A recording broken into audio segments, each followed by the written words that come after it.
Imagine waking up one day going about your usual routine and then vanishing without a single trace. No calls, no witnesses, no explanations, just gone. These real-life cases remain unsolved to this day, but hidden in their mysteries are lessons that might just change the way you see life. From daring escapes to silent tragedies, we'll uncover the stories behind those who disappeared and the impact their absence has had on the world. Stay till the end, because one of these stories will make you rethink everything.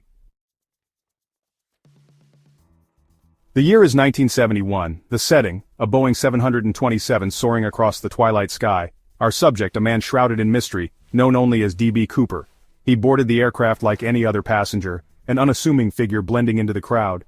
But Cooper harbored a secret, a plan as audacious as it was daring.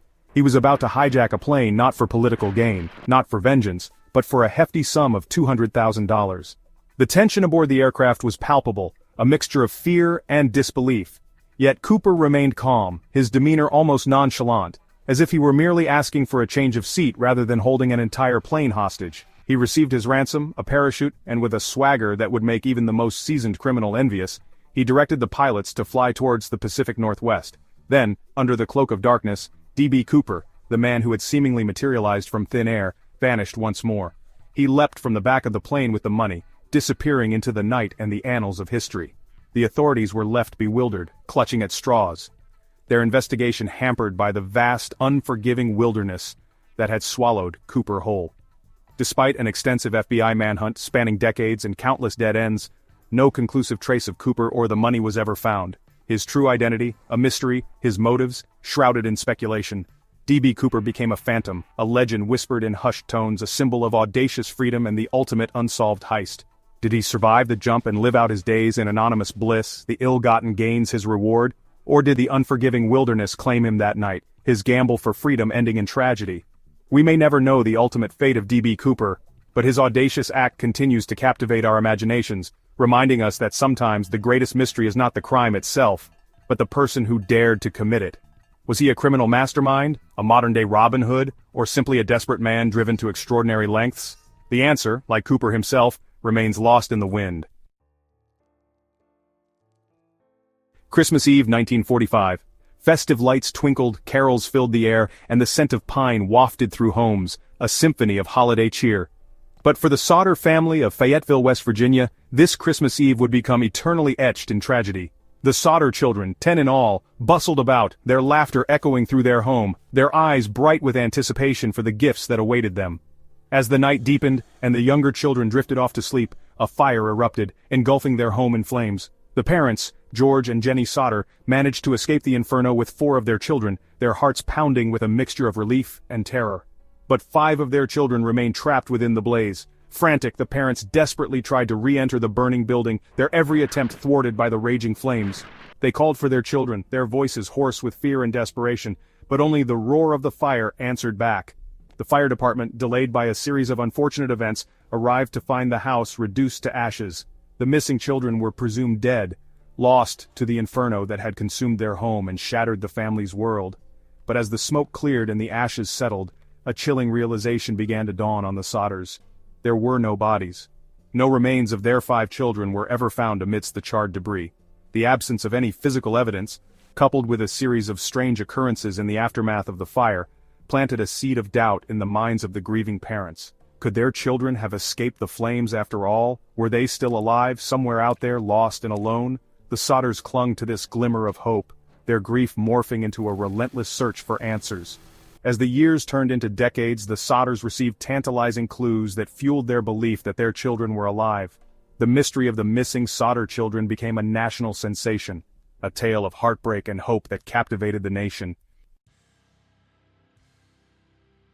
Off the rugged, windswept coast of Scotland, where the Atlantic Ocean crashes against the lonely Flannan Isles, stands a lighthouse, its beacon a solitary sentinel against the encroaching darkness. But this is no ordinary lighthouse, it is a place cloaked in mystery, forever linked to the unsettling disappearance of its keepers. In December 1900, the lighthouse stood silent, its light extinguished, a signal that something was amiss. When a relief vessel finally reached the island, an eerie silence greeted them. The 3 keepers, Thomas Marshall, James Duckett, and Donald MacArthur, were nowhere to be found. The logbook, a meticulous record of life on the isolated rock, revealed nothing unusual. its final entry simply noting a fierce storm raging outside. Yet the weather reports from the mainland told a different story. There was no storm on the day the last entry was made. The island itself bore no signs of a struggle, no indication of what might have befallen the men. Their beds were neatly made, their belongings undisturbed, as if they had simply vanished into thin air. Theories abounded, ranging from rogue waves to sea serpent attacks, even tales of ghostly apparitions and alien abductions. Some whispered of ancient curses, of the island's dark history, and the restless souls said to roam its desolate landscape. Others pointed to the psychological strain of isolation, the relentless pounding of the waves, the howling wind whispering secrets that could drive men mad. But the truth, like the missing keepers, remained elusive. Nestled amidst the picturesque rolling hills of Vermont, shrouded in autumnal hues and the crisp air of New England, lies a region as captivating as it is unsettling. This is the Bennington Triangle, an area steeped in folklore and shrouded in mystery, forever linked to a series of baffling disappearances that have haunted the region for decades. The disappearances began in the mid-20th century, each more perplexing than the last, each adding another layer to the chilling legend of the Bennington Triangle. People vanished without a trace, their last known moments shrouded in ambiguity, leaving behind a trail of unanswered questions and a community grappling with the unsettling truth that some mysteries defy explanation. One of the most baffling cases was that of Mitty Rivers, an experienced outdoorsman who vanished while on a leisurely walk. He was last seen by a group of hunters, a fleeting glimpse of his retreating figure before he seemingly melted into the dense woodland. Despite an extensive search, no trace of Rivers was ever found. No sign of his passing, no indication of what might have befallen him on that seemingly ordinary day. Then there was Paula Weldon, an 18-year-old college student who disappeared while walking along a rural road. She was last seen by a motorist who offered her a ride, which she politely declined. She continued her walk, her bright red jacket a splash of color against the muted tones of the Vermont landscape, and then vanished, swallowed whole by the very air she breathed. As with Rivers, despite an exhaustive search, no trace of Weldon was ever found. Theories abounded, ranging from the mundane to the fantastical. Some whispered of serial killers stalking the area, preying on unsuspecting victims. Others spoke of ancient Native American curses, of portals to other dimensions, and of extraterrestrial abductions.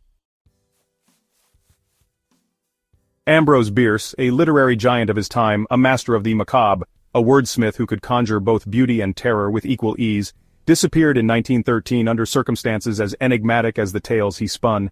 It was a vanishing act befitting the man who penned An Occurrence at Owl Creek Bridge and The Devil's Dictionary, a final chapter as shrouded in mystery as the characters and narratives that populated his literary world. Bierce, a Civil War veteran haunted by the horrors he had witnessed, had developed a fascination with death, a theme that permeated his work and, ultimately, his own life story. In 1913, at the age of 71, he embarked on a journey to Mexico, a country embroiled in revolution, a land where life was cheap and death a constant companion. He traveled from city to city, his movements documented by letters and telegrams, his words hinting at a man seeking solace, perhaps even courting oblivion. His final dispatch, sent from the city of Chihuahua, was as enigmatic as it was final.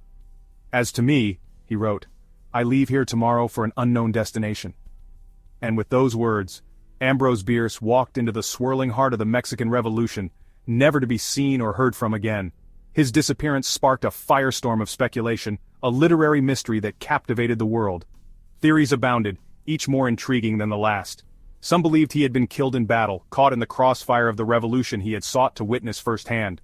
Others speculated that he had staged his own death, seeking to escape the burdens of fame and the ghosts of his past. Despite numerous investigations and countless hours spent poring over his writings and correspondence, no definitive answer to the mystery of Bierce's disappearance has ever been found. Life is full of mysteries, but one thing is certain: you have the power to control your own fate. These disappearances teach us about risk, awareness, connection, and the unpredictability of life. They remind us that every choice we make, every action we take, shapes the narrative of our existence. So, ask yourself, what will you do differently after hearing these stories? Will you embrace calculated risks like D.B. Cooper, or will you prioritize connection and awareness like the lessons learned from the Flannan Isles? The world is full of wonders, but also dangers. These stories are not just tales of mystery, but reminders to live life to the fullest, to cherish every moment, and to make choices that align with our values and aspirations. If this made you think, hit that like button. And if you want more mind-blowing mysteries with real-life lessons, subscribe for more. See you in the next one.